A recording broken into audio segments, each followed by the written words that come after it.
Human body the most complicated machine in this world. یہ انسان کا جسم سب سے پیچیدہ مشین ہے. انسان کے جسم میں تقریباً 37 ٹریلین خلیے ہوتے ہیں، سیلز ہوتے ہیں، اور صرف دماغ میں 86 بلین نیورونز ہیں جن میں سینپسز اور کنیکشنز ہوتا رہتا ہے. اور یہ آنکھ 578 میگا پکسل پر کام کر رہی ہے. اور یہ ناک، آپ کا کیا خیال ہے کتنی خوشبوئیں اور بوئیں، کتنی اوڈرز میں یہ فرق کر سکتی ہے؟ NIH کی ویب سائٹ کے مطابق تقریباً 1 ٹریلین، 1 کھرب خوشبوؤں میں یہ فرق کر سکتی ہے. اور انسانی زبان، اس میں 10,000 ٹیسٹ بڈز ہوتے ہیں، سالٹی، سیوری، سویٹ، بٹر، ساور، مختلف قسم کے ذائقے یہ پہچان سکتی ہے. اور یہ ناک سے ہم سانس لیتے ہیں، 1 منٹ میں 0.5 لیٹر آکسیجن جاتی ہے. دن میں 25,000 سانسیں انسان لیتا ہے، جس میں 11,000 لیٹر ہوا وہ اندر لے کر جاتا ہے. 21% آکسیجن اندر رہ جاتی ہے، باقی کاربن ڈائی آکسائڈ باہر آ جاتی ہے. سوچئے اندر یہ کیسے فلٹر لگے ہوئے ہیں جو گیسوں کو ڈسٹریبیوٹ کرتے ہیں. اور پھر ساتھ دل ہے، کیونکہ جو آکسیجن اندر گئی اس نے پورے جسم میں جانا ہے، ایک ایک سیل تک پہنچنا ہے.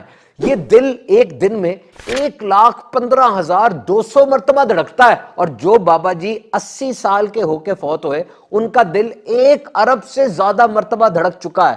ہوگا کوئی اتنا چھوٹا پمپ جس کی اتنی بڑی لائف ہو؟ اور پھر یہ خون یہ پوری باڈی میں جانا ہے آکسیجن لے کر، وہ پاؤں کے نیچے اور یہ دماغ کے اوپر. ڈسٹریبیوشن کا ایسا زبردست نظام.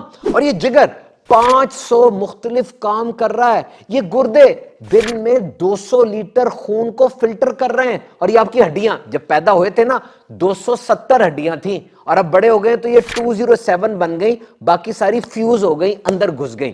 تو دیکھیے کیسا زبردست نظام ہے پورے جسم کا. اور جب مشین چلتی ہے، کوئی بھی حصہ کسی وقت ایکسپائر ہو سکتا ہے، ڈپریسیٹ ہو سکتا ہے، اس کی ویلیو کم ہو سکتی ہے، وہ اپنا کام کرنا چھوڑ سکتا ہے. ایک سرجن کمرے سے باہر نکلا، اللہ سے ڈرنے والا تھا. کسی نے پوچھا سر آپ کی کیا پریڈکشن ہے انسان کی باڈی کے بارے میں؟ وہ کہنے لگا اپنا ہاتھ یہاں پہ رکھو، دیکھو یہاں پہ دھڑکن کی آواز آ رہی ہوگی، یہ کیروٹیڈ آرٹری ہے، یہ خون کا ایک بڑا ویسل، ایک نالی ہے جو صاف خون دل سے لے کے تمہارے اوپر کی طرف لا رہی ہے. اور یہ کہاں پڑا ہے؟ یہ تمہاری سکن کے بالکل اوپر ہے. یعنی 1 انچ کے کوارٹر، 1 انچ کے 4 حصے کیے جائیں تو یہاں پر پڑا ہے، اتنا قریب.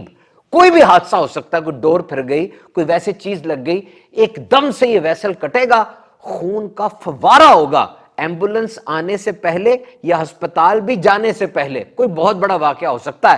تو جب اتنی انسرٹن لائف ہے، اتنی بے یقینی ہے، کچھ پتا نہیں، تو اے نادان انسان، اپنی زندگی کا مقصد تو جان لے. ہر مشین کا ایک مینول آتا ہے نا، چائنا سے، جاپان سے مشین بن کر آئے گی تو مینول ساتھ ہوتا ہے کہ اس مشین کو کیسے آپریٹ کرنا ہے. تو یہ جو مشین ہے اس کا مینول کیا ہے؟ رب تعالیٰ کی یہ شاہکار تخلیق، اسلام ہمیں بتاتا ہے کہ اس مشین کا مینول کیا ہے، کس طریقے سے اس کو استعمال کریں گے تو وجود کو سکون ملے گا. صرف جسم کی ضروریات کا خیال رکھنے سے سکون کبھی نہیں ملے گا. روح کی ضرورت کا خیال کرو، اللہ کا ذکر کرو، کیونکہ دلوں کا چین وہ اللہ کے ذکر میں ہے. یہ جو آپ نے ICU یا HDU دیکھا ہے، انٹینسو کیئر یونٹ یا ہائی ڈیپینڈنسی یونٹ، کیسے مریضوں کو وہاں لایا جاتا ہے. وہ مریض جس کو بہت زیادہ کیئر چاہیے، وہ مریض جس کا 1 سے زیادہ آرگن انوالو ہو چکا ہے، وہ مریض جس کی بھی سرجری ہوئی ہے تو اس کے اوپر کتنی نالیاں لگی ہوئی ہیں، ڈاکٹر نرسیں کھڑے ہوئے ہیں، CBC LFT RFT ultrasound بار بار کروائے جا رہے ہیں، کیونکہ ہائی ڈیپینڈنسی ہے، کیئر ہے، ICU ہے. تو سمجھ لیجئے یہ اللہ والے اس دنیا میں یوں ہی گزر بسر کرتے جیسے وہ ICU میں ہیں، اور کسی وقت کچھ بھی ہو سکتا ہے. دیکھیے آج تک کوئی اس دنیا سے جان بچا لے جانے میں کامیاب ہوا ہے؟ نہیں نا.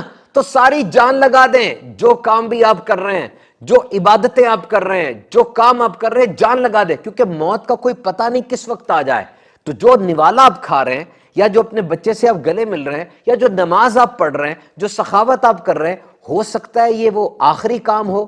تو جب آپ یہ سوچ کر نماز پڑھیں گے نا کہ یہ شاید میں اپنی زندگی کی آخری نماز پڑھ رہا ہوں، دیکھیے کیسے پیشن اور کیسی ڈیووشن کے ساتھ وہ ادائیگی ہوگی. گندے تالاب کو صاف کرنے کے لیے آپ پانی تو نکال کے باہر پھینک رہے ہیں، لیکن وہ پائپ جو گند لا رہا ہے وہ پائپ نہیں بند کر رہے. تو بڑی سمپل سی بات ہے، لوگ ہمیں آ کے بتاتے ہیں کہ میں نیک بننا چاہتا ہوں اور میں نے نیک بننے کے لیے یہ کام کیے. وہ یہ بھی تو بتائے نا کہ یہ کام چھوڑے. کرنا بھی ضروری ہے، چھوڑنا زیادہ ضروری ہے۔ یاد رکھیے، کامیابی ایک دن میں نہیں ملے گی، لیکن کامیابی ایک دن ضرور ملے گی، کیونکہ مثال دینا آسان ہے، مثال بننا یہ بڑا مشکل ہے۔